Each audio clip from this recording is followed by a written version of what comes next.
Alright, go ahead. Alright guys, now y'all know back in the day, before people got married, they used to wait to consummate the wedding the night of the wedding, correct? Well, it wasn't like a car lot where you try it before you buy it. Well, long story short, Boudreaux and Clotilde, they ain't had much money. They were saving up their money to buy them a house. And they were going on their honeymoon at Clotilde's mama's house, Miss Claudette. So, Boudreaux, simple trapper out here in the swamp, hunting alligators, nutria, muskrats, mink, whatever he could do to put food on the table. Clotilde, she wanted to be a stay-at-home housewife. So they went on their honeymoon by Clotilde's mama's house in Clotilde's bedroom. So they go upstairs, boy, Boudreaux stands up, boy, takes off his shirt.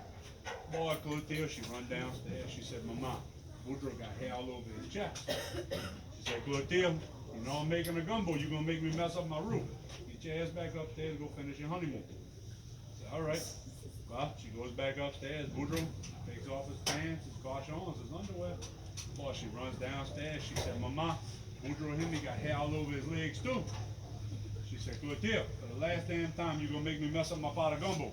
Go back upstairs, go finish your honeymoon, it's almost done.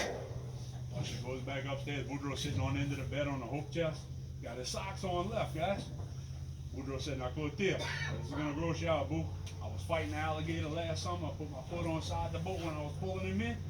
Alligator reached up, grabbed my foot. So I got a foot and a half. Boy, he take off his socks. Boy, Clotilde run downstairs. He said, Mama, guess what? Boudreaux him, he got a foot and a half. She said, Clotilde, you watch the gumbo, let me go see. I knew that.